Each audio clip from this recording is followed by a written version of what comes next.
요새는 3대 고민 중에 하나가 이제 스마트폰이 돼버린 거죠. 우리 5학년, 스마트폰을 사랑하는 5학년 친구들 어떻게 하면 좋을까요?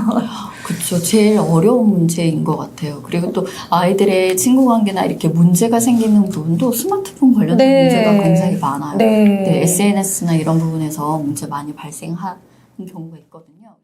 네, 안녕하세요. 또 이은경입니다. 네, 지난주 일요일에 우리 박명선 선생님, 작가님 처음으로 배웠었죠. 이제 두 번째, 오늘은 우리 5학년들의 생활. 엉망이죠? 네. 네. 공부도 공부인데 지금 생활이 망가진 친구들이 너무 많아요. 생활이 무너진 친구들을 보면서 우리 어머님들 진짜 미간에 주름이 확 잡히셨어요. 되게 힘드실 거예요. 그런 아이를 어떻게 단호하고 친절하게 훈육해야 되는지에 대해서 그 방법에 대해서 말씀을 해주실 거고요. 기대가 되고요. 저도 책을 쓰는 사람이다 보니까 책을 쓸 때 항상 그런 생각을 해요. 어떤 상황에서 어떤 어려움에 처한 누구에게 이 책을 쓰고 있다. 누구를 위한 책이다. 일종의 이제 편지라고 느낌을 생각하고 쓰거든요. 선생님은 이 책을 어떤 어머님들께 쓰신 편지예요? 제가 이제 책을 쓰겠다고 마음을 먹고 돌이켜서 생각을 해봤더니 저는 그 상담했던 학부모님들이 되게 많이 생각이 났어요. 교실에 학부모 네. 상담 주간에. 네네네. 네. 상담하러 오신 어머님들께서 했던 이야기들이 굉장히 많이 생각이 났는데 네. 그 중에서 이제 특히 제가 기억하시는 한 분은 네. 아이가 너무 여기 책에도 나오는데 아이가 너무 저희 반에서는 완벽한 아이예요. 음. 너무 완벽한데 집에서는 이미 이제 사춘기가 시작이 된 거죠. 그래서 어머님 너무 힘들어하시는 거예요. 그래서 어머님 계속 하소연을 하시는데 저는 학교에서 보는 내 모습, 아이의 모습은 그렇지 않더라고요. 그러니까 그런 학부모님들을 생각했을 때, 어느 순간, 그러니까 어머님이 말씀하신 게 방문을 확 닫고, 몰라! 이렇게 하면서 들어간 문 확 닫고, 거기에 어머님이 너무 당황하시니까 상처를 받으시더라고요. 왔네요, 그분이. 왔어요. 네. 근데 학교에서는 너무 잘하는 아이인데, 네. 이제 엄마한테는, 네. 몰라! 하고 문을 쾅 닫았대요. 근데 네. 그때 오는 엄마의 뭔가, 공허함? 그거 좀 상처돼요. 네. 근데. 당황스러워. 어떻게 해야 할지 모르겠어? 이런 것들을 네. 이야기하셨을 때, 네. 이제 그런 어머님께 이야기해드리고 싶었고, 네. 또 이제 제일 많이 문의 오는 게, 그러니까 상담 때 말씀하시는 게 학업적인 부분들이거든요. 네. 아이가 4학년 때까지는 잘했어요. 특별히 어려움은 없었거든요. 네. 그런데 아이가 이제 사회가 너무 어렵다 그러고요. 아이가 되게 공부하는 거 힘들어해요. 그래서 어떻게 해야 될지 모르겠어요. 이렇게 문의하시는 분이 굉장히 많았었어요. 그래서 네. 그런 어머님들, 제가 학부모 상담했을 때 만나 뵀던 어머님들의 어려움들을 좀 생각해보고, 그분들이 생각했던, 어려워했던, 고민하셨던 그 부분들에 대해서 이야기를 해야 되겠다라는 네. 생각을 하게 되었습니다. 근데 이제 사실 우리 친구들이 엄마가 도와주고 싶은데 못 도와주는 가장 큰 어려움이 뭐냐면 교실에서의 친구 관계예요. 네, 맞아요. 애가 친구 때문에 힘들다 그러면 그날은 이제 엄마가 잠을 못 자는 거예요. 공부면은 어떻게든 내가 가르쳐주고 학원을 데려가고 하겠는데 친구 관계에서 문제가 생겨버리면 그건 진짜 답이 없더라고요. 맞아요. 네, 어떻게 도와줄 수 있을까요? 그 부분들을 가장 염려하시는 것 같아요. 네. 그러니까 어머님들이 이렇게 상담 오면 하시잖아요. 네. 전 다른 거 안 바라고 애가 그냥 친구들이랑 사이좋게 네. 잘 지내면 좋겠어요. 네. 이렇게 이야기하는데 그 진짜 단 하나의 바람인데 그게 좀 어려울 때가 있어요. 어떤 네. 친구들한테는 항상 인기 있는 친구가 있는데 또 어떤 친구는 항상 매해 그 관계가 어려운 친구들이 있거든요. 네. 근데 특히 5학년의 친구 관계가 좀 어렵다고 이야기를 하는 게 저학년 엄마가 이렇게 모임을 만들어 주시기도 하고 네. 이렇게 친구를 조금 해주기도 노력하면 하고 되는 네네네. 것처럼 보여요. 네. 근데 이제 고학년 같은 경우는 그게 통하지 않는 거죠. 내가 선택해서 내 친구를 만드는데 그 친구 관계에서 이제 틀어지거나 문제가 생겼을 때 네. 어머님들께서 되게 어디까지를 그러니까 정확하게 파악을 못 하시는 거죠. 아이의 말은 들었는데 교실 상황에서는 아이가 지금 이게 어떻게 벌어지고 있는 것인가를 네. 모르시기 때문에 더 네. 불안하신 것 같아요. 그러니까 어디까지 도와주고 어디까지 개입해야 될지 아이 그쵸, 말을 어디까지 맞아요. 믿어야 될지 그리고 내가 도와준다면 어떤 방법으로 도와줘야 할지 얘기 듣다 보면 막 갑자기 막 너무 걱정돼서 선생님 전화하고 싶어요. 네네네. 정말 맞아요. 괜찮은 건가? 되게 심각한 상황이 아닌가라는 걱정이 들거든요. 근데 그러면 뭐 요 정도면은 엄마가 지켜봐 주시고 요 정도면은 조금 개입을 해주세요라고 하는 어떤 최소한의 선이라고 할까요? 네. 어떤 게 있어요? 우선은 그러니까 어머님 부모님과 아이 사이에 의사소통이 꾸준히 되어야 되는 거죠. 아, 맞아요. 갑자기 안 네. 하다가 엄마 우리 누가 나를 때렸어 뭐 이렇게 되거나 누가 나를 괴롭히거나 나를 왕따시켜 뭐 이런 이야기를 들으면 너무 당황스럽잖아요. 맞아요. 그러니까 네. 꾸준히 원래 그러니까 평소에도 아이와 계속 의사소통이 잘 돼 있었던 상황이어야 되고 저는 그 모든 관계의 중심이 사실은 부모님과 아이의 관계가 먼저라고 생각하거든요. 맞아요. 네. 아이의 관계 맺기는 부모님과의 관계 맺기가 확장된 버전이라고 생각해요. 친구 관계는 그렇죠. 부모님과의 관계가 확장된 왜냐하면 거다. 아이가 제일 먼저 관계를 맺는 건 부모님과의 관계거든요. 그럼 이 관계에서 부모님께서 사람과의 관계를 맺는 방법에 대해서 가르쳐 주실 수 있는 거예요. 예를 들면 말을 할 때 끊지 않는다든지 네. 경청하는 거. 경청하는 거죠. 네. 아이의 말을 끝까지 들어주고 공감해주고 이런 이야기들을 의사소통을 계속하다 보면 아이도 자연스레 친구와의 관계에서 그렇게 이제 이야기가 되는 거죠. 근데 충분히 이 의사소통을 하고 있었는데 어느 날 갑자기 아이가 뭐 왕따를 시킨다고 하거나 네. 나를 험담시킨다고 네. 하거나 험담한다고 하거나 모든 활동이나 이런 활동에서 자꾸 내가 빠지는 것 같아. 친구들이 나를 피하는 것 같아. 이런 이야기가 들린다고 하면 네. 분명히 걱정이 되실 거라고 네. 생각이 들어요. 그런 부분에 대해서 우선 첫 번째는 너무 일희일비 안 하셨으면 좋겠어요. 얼굴 표정에 뭐라고 이렇게 되면 아이가 너무 당황할 수 있고 또 심지어 이런 경우 많으세요. 어머님이 너 오늘 누구랑 놀았어? 그랬는데 나 그냥 혼자 놀았는데 아이는 괜찮은데 네네. 왜? 왜 혼자 놀았어? 애들은 누구하고 놀았어? 너만 혼자 놀았어? 막 이렇게. 우선 아이가 뭐 그렇게 이야기를 할 수 있고 그런 느낌을 충분히 받을 수 있어요. 친구 관계 속에서. 그런 상황에서 어머님이 너무 표정으로 너무 놀라거나 화나거나 속상한 감정을 아이 앞에서는 안 보여주시는 게 맞다고 생각을 하고요. 네. 그리고 조금 아이랑 계속 이야기를 하다 보니 이게 지속되는 일이다. 그리고 또 이렇게 폭력이 들어가는 일이다. 이런 네. 이야기면 어머님께서 관여를 하시는 게 맞고요. 맞아요. 조심스럽게 이제 선생님께 말씀드릴 때 객관적으로 조금 사실을 이야기해 주시면 좋겠어요. 누가 우리 애를요 이렇게 이야기하지 않으시고 아이랑 이야기를 해보니 어느 날 이런 일이 있었고 이래서 아이가 이런 부분에서 기분이 나빴다 하더라. 그러니까 그런 부분에 대해서 제가 선생님께 말씀드리는데 혹시 알아봐 주실 수 있느냐 이렇게 조금 사실 위주로 이야기를 해주시면 저희가 훨씬 또 이렇게 그리고 저는 여기서 스마트폰에 대해서 책에서 네. 써주신 부분 되게 좀 사이다같이 시원했어요. 우리 친구들 스마트폰 때문에 우리 어머님들 고민이 사실은 맞아요. 예전에는 공부 고민 아니면 키 크는 고민 요 정도만 했다면 요새는 3대 고민 중에 하나가 이제 스마트폰이 돼버린 거죠. 우리 5학년 스마트폰을 사랑하는 5학년 친구들 어떻게 하면 좋을까요? 그렇죠. 제일 어려운 문제인 것 같아요. 그리고 또 아이들의 친구 관계나 이렇게 문제가 생기는 부분도 스마트폰 관련된 네. 문제가 굉장히 많아요. 네. SNS나 이런 부분에서 문제 많이 발생하는 경우가 있거든요. 그래서 내가 이제 아이와 여러 가지 협의 끝에 스마트폰을 사기로 했다라고 하시면 처음 살 때 협의해서 디지털 사용 원칙, 디지털 기기 사용 원칙을 정하는 것이 좋아요. 네. 거기 이제 그 중에서 이제 제가 읽은 책 중에서는 계약서를 쓰라고 되어 있더라고요. 네, 책에 그 내용 나오더라고요. 되게 재미있었어요. 근데 제가 생각했을 때 그게 미국의 아동학자가 쓰신 책이었었는데 네. 그 책에 나와 있는 거에는 이 핸드폰은 원래부터 내 거야. 내가 돈을 냈고. 부모가. 부모님이. 그러니까 사용계약서 1장이 그거예요.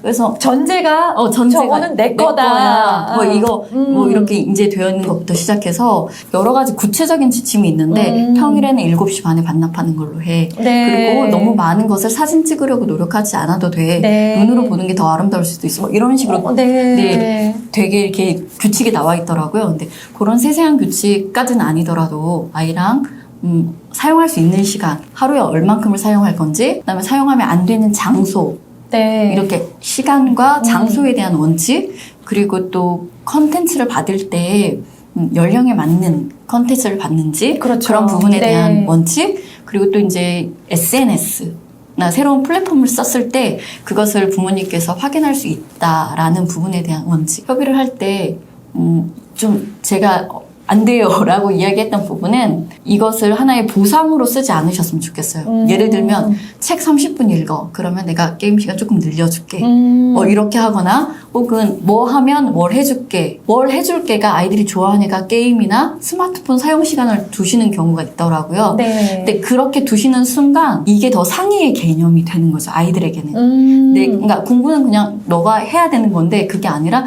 네가 책을 읽으면 이걸 할 수 있어. 이렇게 되면 이게 제일 좋은 건 거죠. 그거랑은 별개로 만약에 이 원칙을 정하셨으면 일관성 있게 계속 네, 맞아요. 원칙에는 일관성이 굉장히 중요하더라고요. 네네. 네. 원칙을 정했는데 어느 날은 친구 왔으니까 30분만 더 해. 네네. 이렇게 되면 그 원칙은 이제 지켜지기가 좀 어렵거든요. 네, 그래서 참 어려운 것 같아요. 맞아요. 선생님 그러면 이제 5학년 아들이 있으시잖아요. 네네네네. 스마트폰 쓰고 있나요? 안 쓰고 있어요. 안 써요? 안 써요? 저희 아이는 아직 없어요. 저도 이제 중학교 1학년, 6학년 두 아들이 아직 스마트폰을 안 쓰고 있어요. 그러다 보니까 되게 좀 걱정되는 부분이 이제 단체 채팅방에서 소외되지 않는가라는 부분을 본인들은 크게 신경 안 쓰는데 엄마인 제가 오히려 신경이 쓰이더라고요. 그것 때문에 혹시나 친구들한테 소외당하고 연락 못 받고 막 그럴까봐 이제 이런 부분 어떻게 생각하세요? 맞아요. 부모님들이 제일 걱정하시는 게 네. 그 친구들 사이에서 소외될까봐랑 학교에서 수업에 쓰는데 나만 좀 오버해서 안 하는 거 네, 아닌가? 없어서 수업 시간에 네네. 참여 못 할까봐. 네. 네. 근데 이제 제가 수업 관련돼서 말씀을 드리면 그런 경우 없어요. 초등에서는 아직 없어요. 네, 그런 경우가 거의 네. 없고요. 만약에 필요한 경우가 있으면 학교에서 패드를 빌려서 쓰거나 기기가 있어요. 네, 기기를 빌려서 사용할 수 있어요. 그러니까 교사들도 수업을 설계할 때 모든 아이가 스마트폰을 가지고 있을 거라고 저는 생각하지 않기 때문에 그 부분을 충분히 고려해서 수업 설계를 하는 거고요. 그다음에 이제 친구들 사이에서 소외될까 이 부분에 대한 이야기를 이제 말씀드려보면 유독 채팅에 굉장히 집착하고 빨리 내가 대답해줘야 되고 그것을 물어보고 이렇게 강요하는 그러니까 그 분위기를 주도하는 친구들이 오히려 많지 않거든요. 그래서 저는 그 친구들 사이의 관계에서 어그러질까봐 소외될까봐 우리 아이만 못 듣는 어떤 거가 있을까봐 정보가 있을까봐 네. 그것도 크게 걱정 안 하셔도 될 것 같아요. 네, 그러니까 온라인상에서의 관계랑 현실에서의 관계가 좀 다르더라고요. 맞아요. 다르게 진행이 돼요. 그래서 온라인 안에서 굉장히 막 이렇게 많은 얘기를 하고 그 카톡방을 주도하는 것 같은 아이가 실제 교실에서 그렇지 않은 모습도 많이 보이고 그쵸. 네, 그래서 되게 깜짝 놀란 적도 많거든요. 그래서 혹시나 지금 스마트폰을 살까 말까 고민을 하고 계시거나 아이가 스마트폰을 사달라고 조르는 이유가 친구들이 다 카톡을 하고 있기 때문이야 라고 말을 한다면 그 부분 때문이라면 그 부분은 크게 너무 걱정스러운 부분은 아니다. 우리 사춘기 아이를 보면서 부모님이랑 여러 가지 모습에서 갈등이 와요. 그때 이제 책에서 강조하신 거 두 가지 단호하고 친절한 훈육을 하자라는 말씀을 하셨어요. 어떤 의미일까요? 네, 우선 감정, 아이가 느끼는 모든 감정은 다 옳아요. 아, 그래요? 네네. 아이가 느끼는 모든 짜증내도 막 네네. 옳아요? 네. 너의 감정은 다 옳아요. 그냥 기본 원칙이 네. 너의 감정은 다 옳지만 행동에는 한계가 존재한다. 그래서 감정에 관련된 거는 친절하고 딱 수용해주고. 수용해야 되고 네. 행동에는 분명히 이건 된다 안 된다를 정확하게 말씀해 주셔야 돼요. 네. 그래서 예를 들면 짜증이 났어요. 네. 그래서 짜증 났다고 자기 방 문을 쾅 닫았어요. 네. 엄마랑 화나네 이렇게 했어요. 네. 그렇게 했을 때 아이의 짜증나는 감정은 잘못된 게 아니에요. 아이가 엄마랑 이야기하다가 의견이 충돌돼서 짜증 날 수 있어요. 그렇지만 네. 너가 짜증나는 부분은 인정을 하지만 그렇다고 해서 지금 너가 크게 문을 이렇게 쾅 닫는 그 행동 자체는 잘못된 거다라고 이야기를 해주시는 게 가장 많고 뭐 간혹 만약에 누가 이러래 이렇게 갑자기 화를 내시거나 아니면 오히려 너무 친절하신 분들은 좀 이따 너가 화가 풀리면 이야기하자라고 그럴 수도 있지 이렇게 넘어가시는 분들도 있어요. 네네. 싸우기 싫어서. 네네. 네. 너가 지금 그럴 때인가 보다 이렇게 네. 넘어가시는 분도 있거든요. 근데 모든 행동의 원칙은 너의 감정은 다 맞고 행동에는 한계가 분명히 존재한다. 그것을 정확하게 말씀해 주실 필요가 있어요. 우리 두 가지 사전 질문 주신 분들 두 가지만 듣고 마무리하도록 하겠습니다. 아무것도 하기 싫어하고 게임이나 유튜브만 보려고 합니다. 어떻게 해야 될까요? 네. 이런 아이들 진짜 많으시죠? 네, 집에 한 맞아요. 명씩 다 있으시죠? 네. 우선 이제 작년에 코로나로 인해서 온라인 수업을 하면서 네. 더 이런 문제로 힘들어하시는 분들이 굉장히 많더라고요. 근데 아이가 다른 것보다도 유튜브나 게임에만 집중하고 있는 상태면 네. 사실은 조금 떼놓으셔야 될 상황인 그쵸. 것 같아요. 강제적으로라도. 네. 그러니까 왜 저희 다이어트 할 때 제일 먼저 하는 게 디톡스잖아요.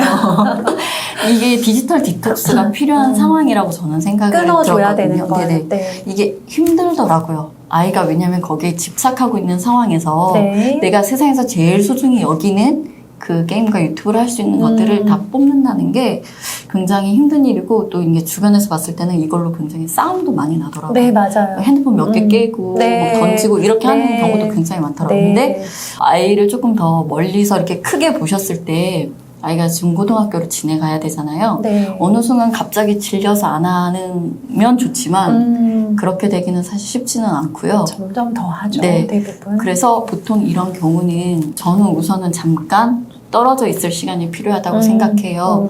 그게 아이와의 관계가 이제 조금 그 순간적으로는 네. 힘들어질 수 싸움 있지만 각오하고. 네. 네. 그러니까 단단하게 마음 먹으시고 네. 아이의 긴 상황을 보고 네. 잠깐은 떨어져 있고 그 상황을 좀 활동적인 것들로 채워주셨으면 좋겠어요. 맞아요. 아이와 함께 필요해요. 네, 모두 다 놓고 자전거를 탄다든지 모두 다 놓고 어딘가를 같이 갈 수 있는 곳. 네. 그게 어느 정도 진정이 된 상태에서 아까 말씀드렸던 그 사용 기기 원칙이라는 것을 조금 네. 정확하게 지켜주시면 좋겠어요. 그게 물론 안 지켜질 수도 있죠. 애가 되게 절제를 못할 수도 네, 있어요. 맞아요. 네. 그런 과정 속이 몇 번 반복이 될 거예요. 네. 그런 과정 속에서도 아이와 함께 그 원칙을 지키고자 계속 노력하시는 게 필요하다고 생각해요. 네, 선생님 오늘 진짜 좋은 말씀 많이 해주고 계신데요. 마지막 질문입니다. 5학년 아이가 엄마에게 슬슬 짜증을 내기 시작을 하는 것 같은데 아이의 마음을 어떻게 알아줘야 할까요? 라는 질문이 있었어요. 이 질문하신 분 되게 좋은 엄마 같지 않나요? 네, 맞아요. 네. 짜증을 애가 슬슬 내기 시작하면 나도 이제 짜증이 슬슬 나거든요. 네, 맞아요. 네, 어떻게 해야 될까요? 아까 말씀드렸던 그 훈육의 기본 원칙과 네. 일맥상통한 내용인데요. 네. 우선 여러 가지 호르몬의 변화일 수도 있고 네. 아이가 사춘기를 맞이하면서 감정 기복이 왔다 갔다 하는 것은 흔히 있는 일이긴 하거든요. 네. 근데 이제 그런 것에 대해서 어머니께서 인지하고 계신다면 우선 들어주셔야 돼요. 받아줘요? 우선, 네. 아니, 이게 완전히 그래 뭐 그럴 때가 있지 이렇게 말하는 게 아니라 아이의 짜증내는 상황들을 좀 이야기하고 받아주셔야 되는데, 그러니까 예를 들어서 왜 짜증이 나? 뭐 무슨 일이 있었어? 이렇게 이야기를 해요. 근데 이제 아이가 몰라 다 짜증나 이럴 수도 있잖아요. 그렇죠. 네, 보통 그렇죠. 네, 네. 원래 다 짜증나 그러면서 이야기가 안 될 수도 있어요. 이유를 본인이 모를 때가 많더라고요. 네. 그러니까 아이가 실제로 그럴 거예요. 네. 내가 왜 지금 짜증나는지, 그러니까 자기의 변화, 그 감정 기복을 잘 이해를 못하는 거죠. 맞아요. 본인 스스로도. 네, 당황스러울 거예요, 네. 아이도. 그래서 그런 부분들에 대해서 좀 충분히 이해하고 이렇게 경청을 먼저 해주신 다음에 마찬가지예요. 행동만 제한을 해주시면 돼요. 지금 너가 사춘기고 너의 호르몬 변화로 감정이 그렇게 바뀔 수가 있어. 네. 그럴 수 있거든. 그런데 너가 그렇다고 해서 다른 사람한테 함부로 대하거나 함부로 말을 하는 것은 그건 좋지 않은 방법인 것 같아. 이렇게 이제 그런 부분들에 대해서 끊어주시는 게 좋을 것 같아요. 네. 그럼 선생님 이제 아쉽지만 마무리를 네. 할 시간이 됐어요. 우리 전국에 계신 5학년 어머님들께 위로와 격려의 한 말씀 부탁드릴까요? 왜냐면 위로가 필요해요. 네, 5학년 맞아요. 아이를 키운다는 건요, 너무 어려운 일이더라고요. 위로해주세요.